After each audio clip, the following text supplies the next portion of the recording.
Vous fixez cet écran, attendant une notification qui ne vient pas, ou qui n'est qu'une décharge électrique de plus dans votre système nerveux dévasté.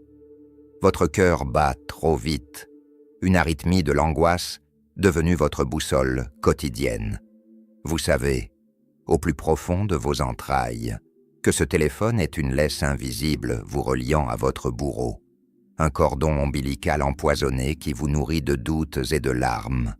J'ai été là, dans cette chambre trop silencieuse, où le tic-tac de l'horloge semble scander votre échec, le corps tremblant sous une couverture qui ne réchauffe plus, et le vide abyssal au creux de l'estomac.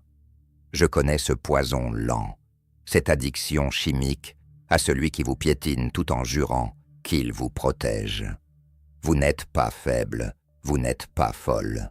Vous êtes un soldat égaré sur un champ de mines émotionnelles, épuisé par une guerre dont les règles changent à chaque seconde. Cette attente est une torture délibérée, un verdict cruel sur votre propre valeur que vous laissez l'autre prononcer à votre place, comme si sa validation était l'unique oxygène disponible sur cette terre. Il existe un moment, presque imperceptible pour le monde extérieur, où le cœur se redresse soudainement dans un sursaut de dignité pure. Ce n'est pas une explosion de colère, mais une paix profonde et glacée, un mouvement tectonique qui déplace les montagnes intérieures. C'est l'instant de la rupture lucide où vous dites assez non pas avec des cris, mais par une clarté brutale et définitive. Le brouillard toxique se lève enfin sur le paysage dévasté de votre relation, et vous voyez les ruines pour ce qu'elles sont. Non pas les preuves d'un amour passionné, mais les vestiges d'un siège méthodique. Vous comprenez avec une horreur salvatrice que vous n'étiez pas dans une forteresse partagée, mais dans une cellule d'isolement dont vous teniez la clé sans oser la regarder. Cette prise de conscience est une première bouffée d'oxygène pur après une apnée prolongée qui a failli vous noyer. C'est le réveil d'une conscience anesthésiée par des mois, peut-être des années, de manipulations si subtiles qu'elles s'étaient confondues avec votre propre voix intérieure. L'empathie est la force suprême d'un cœur ouvert dans un monde qui se durcit. C'est cette capacité rare à ressentir les fréquences de l'autre, à percevoir les non-dits et à vouloir panser les plaies invisibles. Mais quand cette force sacrée rencontre un prédateur narcissique, deux mondes ontologiquement incompatibles s'entrechoquent dans un désastre prévisible. Le narcissique ne cherche pas de connexion, il cherche une proie. Il ne cherche pas un partenaire, il cherche un miroir pour refléter une grandeur imaginaire et masquer un vide intérieur terrifiant. Pour lui, l'empathe est un réservoir d'énergie inépuisable, une pile alcaline humaine.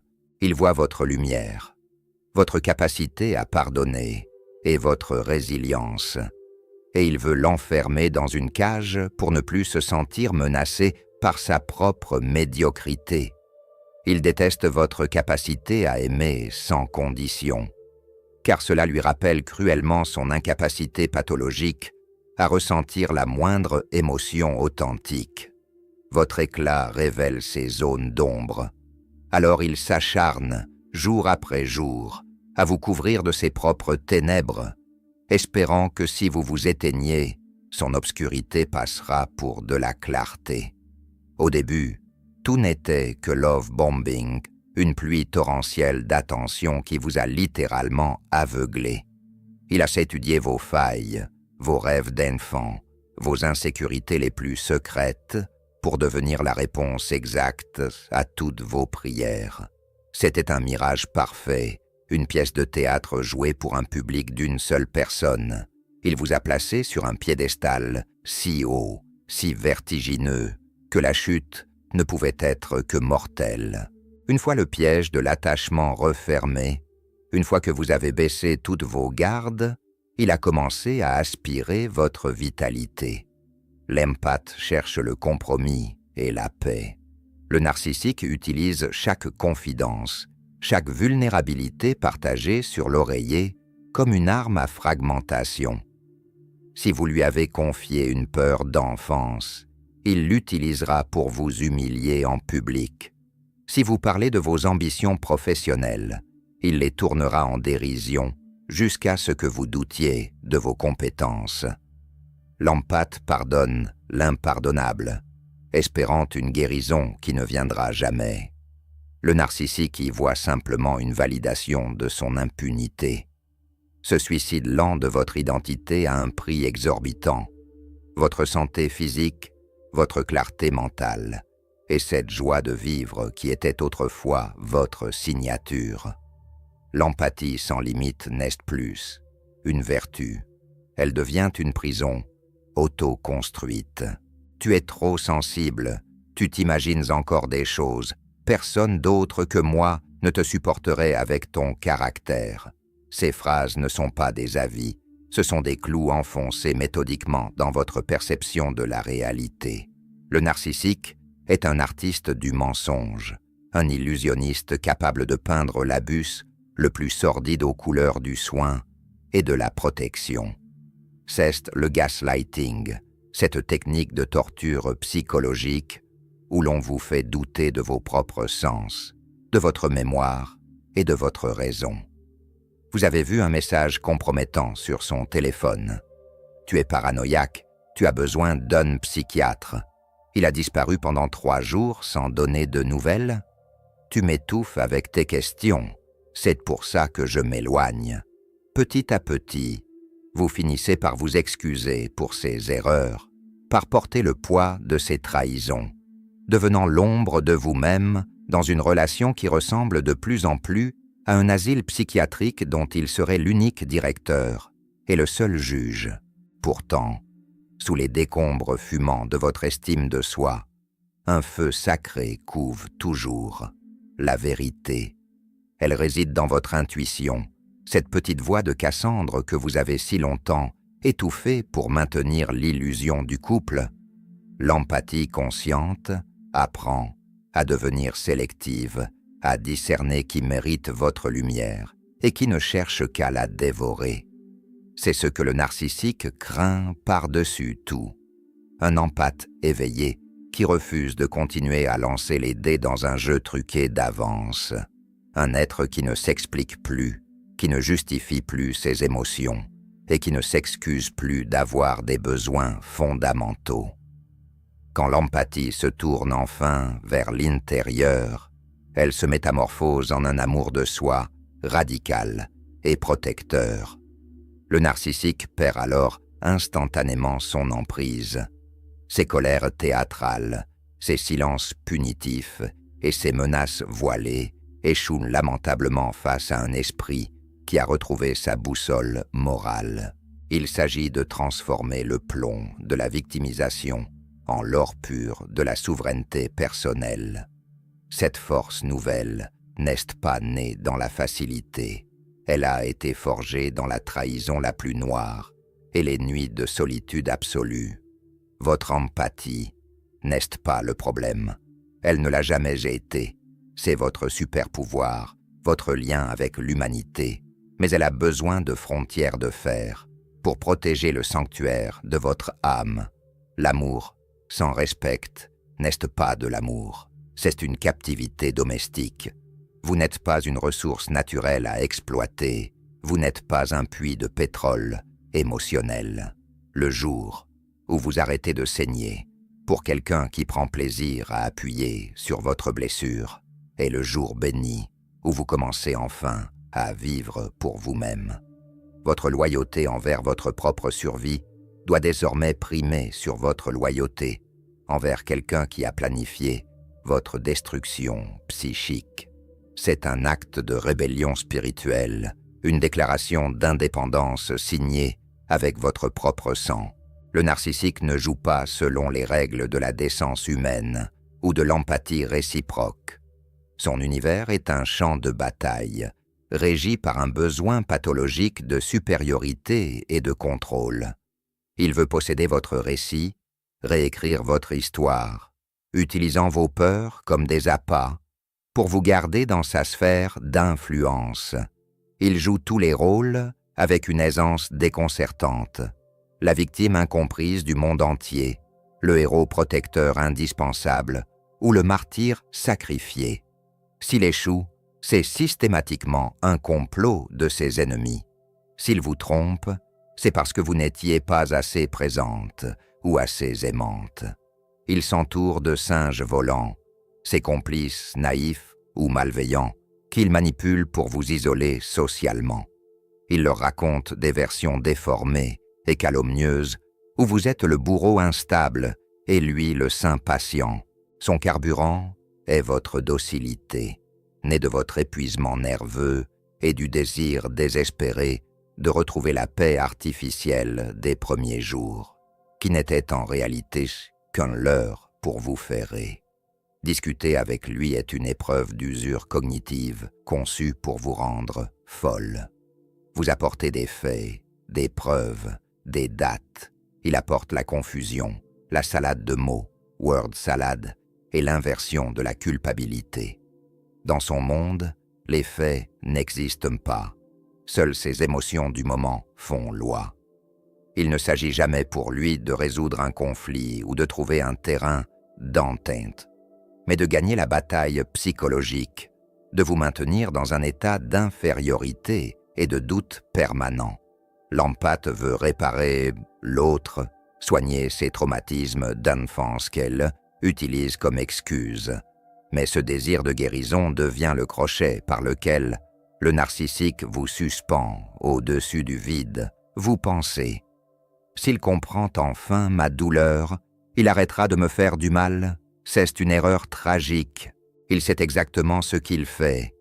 Il voit vos larmes, et votre souffrance est pour lui la preuve tangible de son pouvoir absolu sur vous. La paix est absente de votre foyer, car il a besoin de l'adrénaline du conflit et de la détresse d'autrui pour se sentir vivant et puissant. C'est une véritable guérilla psychologique menée contre votre identité profonde. Le gaslighting, la projection de ses propres défauts sur vous. Il vous traite de menteuse alors qu'il ment, d'infidèle alors qu'il vous trompe. L'inversion des rôles. Ce sont ses outils de travail quotidiens. Si vous l'accusez de négligence, il vous fera un procès pour votre supposé égoïsme. Aimer dans ce contexte signifie s'immoler par le feu en espérant réchauffer un cœur de pierre qui ne ressent que le froid de l'ambition. Mais votre liberté véritable commence à la seconde précise, où vous retirez votre énergie vitale du jeu. Au moment où vous cessez de vous justifier, de pleurer devant lui, de chercher à lui faire entendre raison, vous reprenez instantanément votre pouvoir. Les narcissiques s'agitent et deviennent frénétiques là où règne la paix d'autrui, car ils ne peuvent supporter ce qu'ils ne contrôlent pas. Votre calme retrouvé, votre silence de marbre sont leur véritable kryptonite. La libération totale passe par une distance émotionnelle absolue et le retour vers vos passions que vous avez délaissées pour le servir. Vous souvenez-vous de la personne lumineuse que vous étiez avant de le rencontrer? Celle qui riait sans retenue, qui avait des projets, qui aimait la vie. Elle n'est pas morte, elle est juste cachée sous des couches de peur. Les limites ne sont pas des murs de haine, mais des définitions claires et nécessaires de votre être. Pour un empathe, dire non sans se justifier est un acte héroïque, une révolution intérieure. On vous a menti en vous faisant croire que l'amour véritable est un épuisement total de soi. Le narcissique testera vos nouvelles limites par la flatterie soudaine ou des promesses de changement radical. Il reviendra peut-être en pleurant, invoquant des souvenirs communs. Ne tombez pas dans le panneau de cette mise en scène. C'est le hoovering, l'aspirateur émotionnel, cherchant à vous ramener dans le vortex de la destruction, juste pour vérifier qu'il a encore du pouvoir sur vous.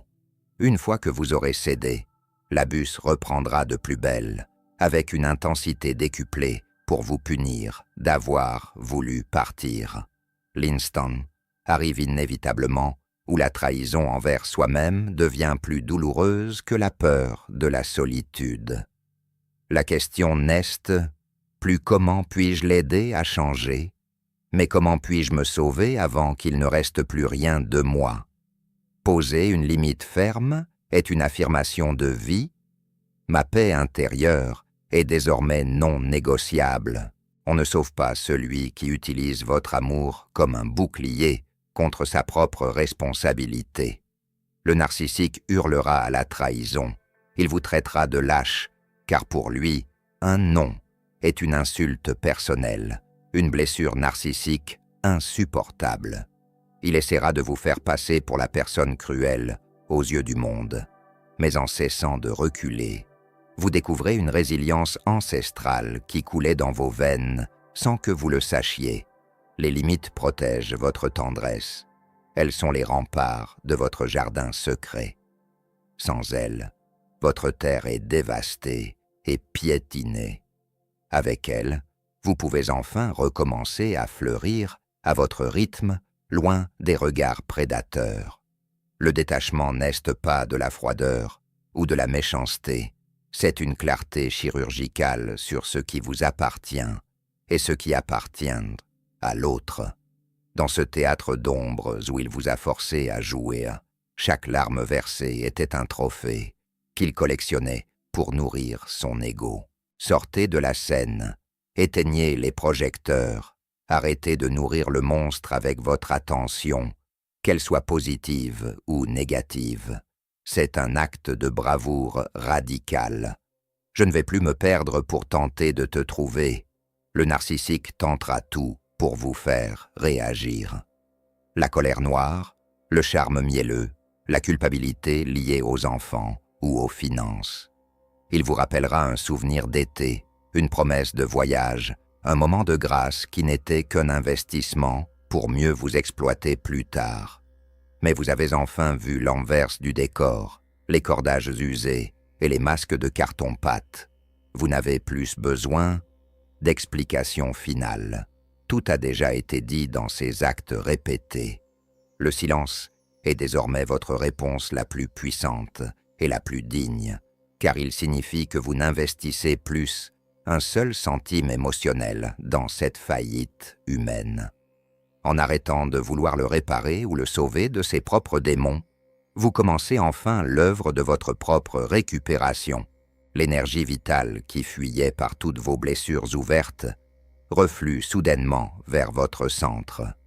Vous respirez mieux, vos épaules se détendent, vous retrouvez le goût des choses simples comme le café du matin, sans tension, ou le silence d'une soirée sans reproche. La guérison commence dans ce retour, humble à votre corps et à vos besoins physiologiques de base. Se détacher signifie reconnaître, une fois pour toutes, que l'amour véritable ne demande jamais votre effacement ou votre sacrifice sur l'autel de l'ego d'un autre.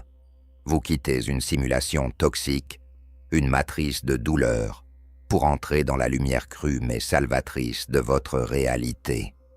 C'est un sevrage difficile, presque physique, car la relation a agi comme une drogue dure sur votre cerveau, créant des pics de dopamine suivis de chutes de cortisol brutales.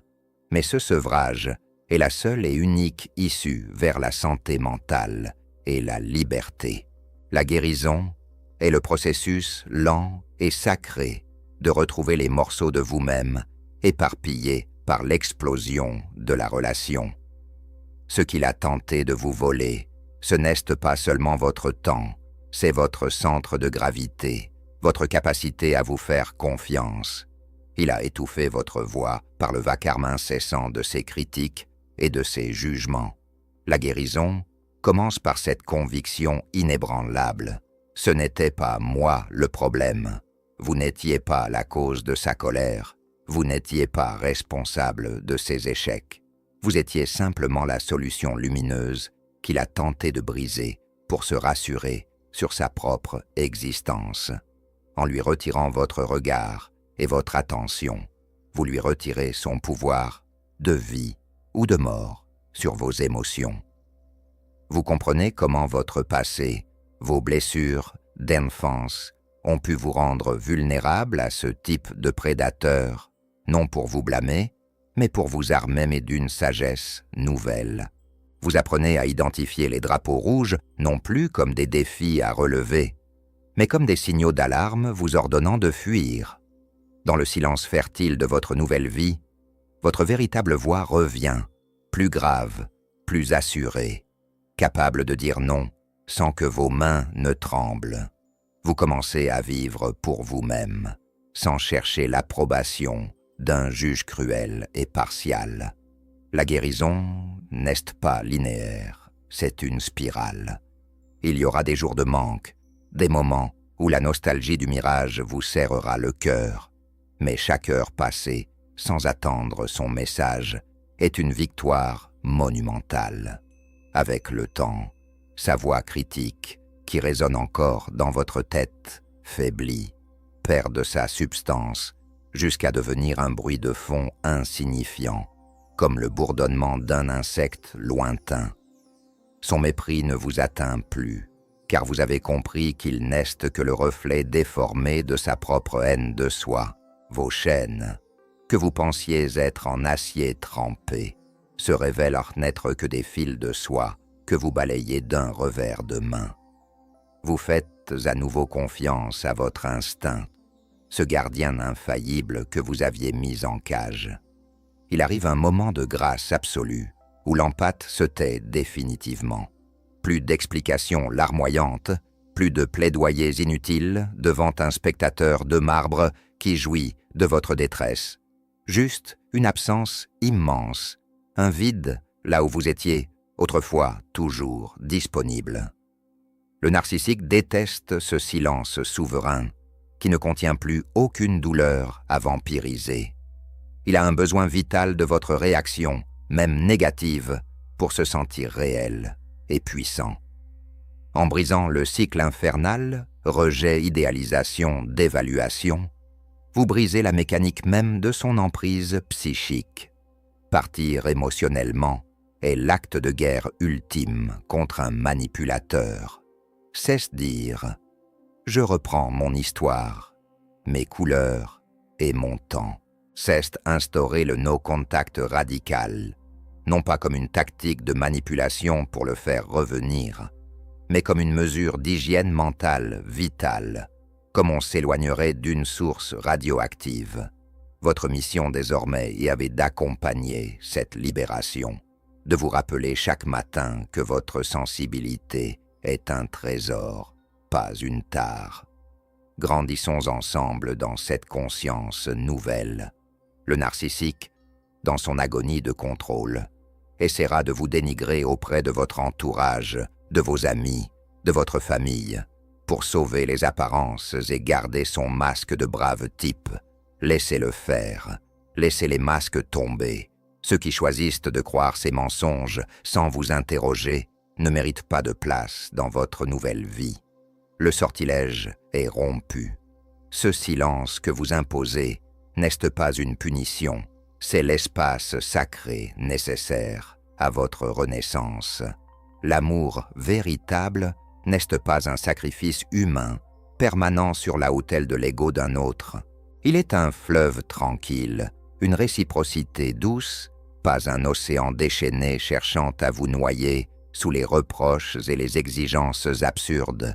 Vous ne voulez plus avoir le dernier mot dans une dispute, car vous avez compris que le dernier mot appartient au silence de celui qui s'en va sans se retourner. Vous partez pour guérir, et la guérison ne négocie jamais avec la maladie. Vos mains ne tremblent plus en tenant ce téléphone, car vous avez bloqué l'accès à votre lame. Votre souffle est profond, régulier, il vous appartient, enfin. L'horizon, autrefois bouché par son ombre envahissante, est désormais grand ouvert. Le principe du boomerang s'occupera du reste, Les lois de l'équilibre universel sont d'une justice implacable, même si elle est parfois lente. Ce que vous avez semé en bonté, en patience et en amour authentique reviendra vers vous, mais cette fois par le biais de cœurs saints et capables de gratitude. Vous n'avez plus à porter sa noirceur, ses secrets inavouables, ses échecs ou sa honte. Vous êtes libre de toute charge indue. Brisez le verre de l'illusion une fois pour toutes. Respirez l'air frais et pur de votre liberté retrouvée, qui a le goût délicieux de la pluie après une décennie de sécheresse. Vous avez survécu à l'hiver le plus rigoureux de l'âme humaine. La carte de votre nouvelle vie est entre vos mains, vierge de ses ratures et de ses gribouillis rageurs. Marchez vers le soleil, de votre propre vérité, sans jamais vous retourner sur les ruines fumantes. La lumière que vous cherchiez désespérément chez lui, cette chaleur qu'il vous promettait sans jamais la donner, a toujours été en vous, purifiée et intensifiée par l'épreuve du feu. Vous êtes désormais le seul souverain de votre royaume intérieur. Le monde a un besoin urgent de votre éclat, mais d'un éclat protégé par la sagesse et le discernement.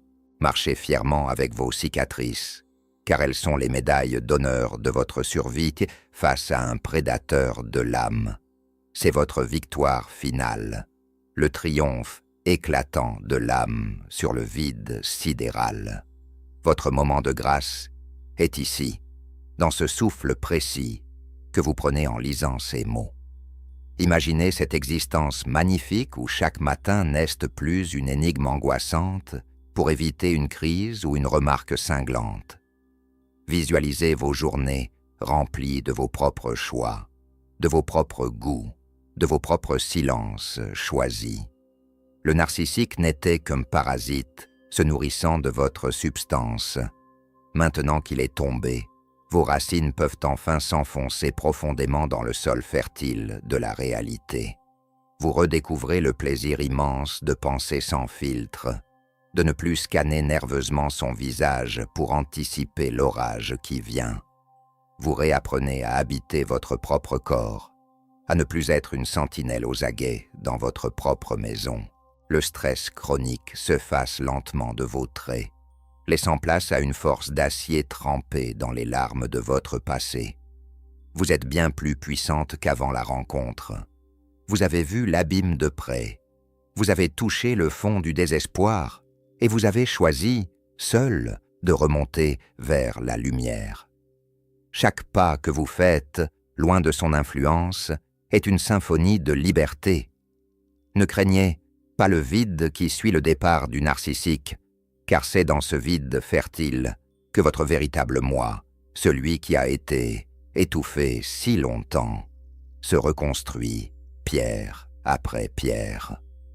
Vous réapprenez à écouter cette petite voix intuitive qui vous guidait dès le premier jour et que vous aviez appris à ignorer pour lui plaire.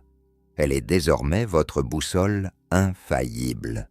Elle vous protégera de tous les prédateurs futurs, car vous connaissez maintenant leur langage codé, leurs ruses de prédateurs et leur sourire de façade. Vous êtes devenu inattaquable, car vous gardez désormais la porte de votre cœur avec une vigilance sacrée. Le narcissique, lui, restera éternellement prisonnier de son cycle de répétition, condamné à chercher sans fin une nouvelle proie pour combler un vide que rien ne peut remplir, éternellement affamé de cette paix intérieure qu'il a tenté de vous voler. Mais cela ne vous concerne plus, cela ne fait plus partie de votre univers.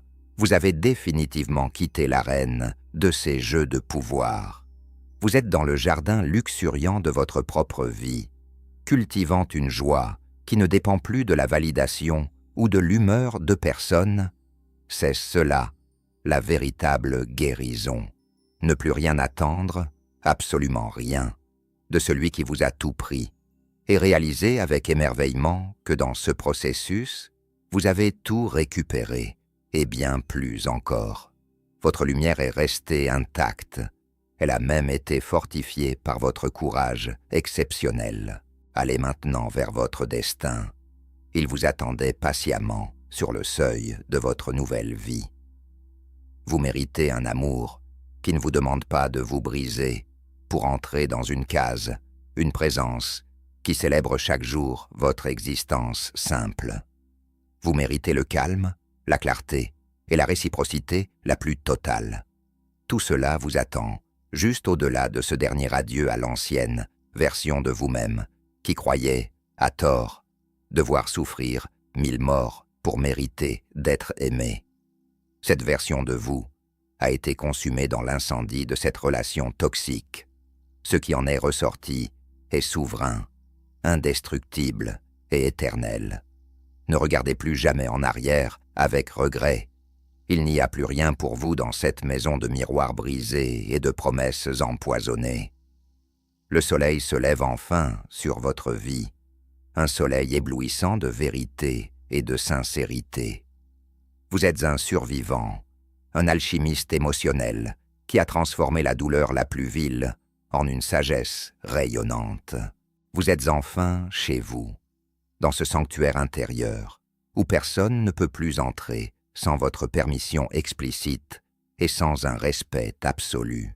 C'est le véritable début de votre histoire, celle où vous êtes à la fois l'auteur, le héros et le spectateur émerveillé de votre propre épanouissement. Rappelez-vous chaque seconde que votre valeur intrinsèque ne dépendra plus jamais de l'opinion d'un être incapable d'Aimer. Vous êtes une âme vibrante, complexe et magnifique, qui a le droit inaliénable de prendre toute sa place dans l'univers. Ne vous excusez plus jamais de briller, de réussir ou d'être simplement heureuse. Le narcissique voulait vous voir éteinte, prostrée, dépendante. En étant libre, joyeuse et indépendante, vous accomplissez l'acte de résistance le plus pur et le plus puissant qui soit. Votre bonheur est votre seule et unique revanche.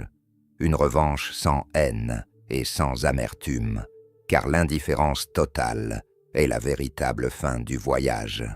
Respirez, souriez à votre reflet dans le miroir. Vous êtes libre, le monde immense vous attend. Vous avez repris le sceptre de votre vie des mains de l'imposteur. Marchez fièrement sur votre chemin, car vous avez conquis la plus belle et la plus vaste des terres, vous-même.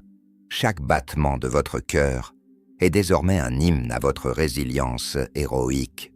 Le rideau se lève enfin sur votre véritable destin, et il est éblouissant de possibilités. Votre nouvelle vie commence ici, maintenant, dans ce silence, enfin apaisé.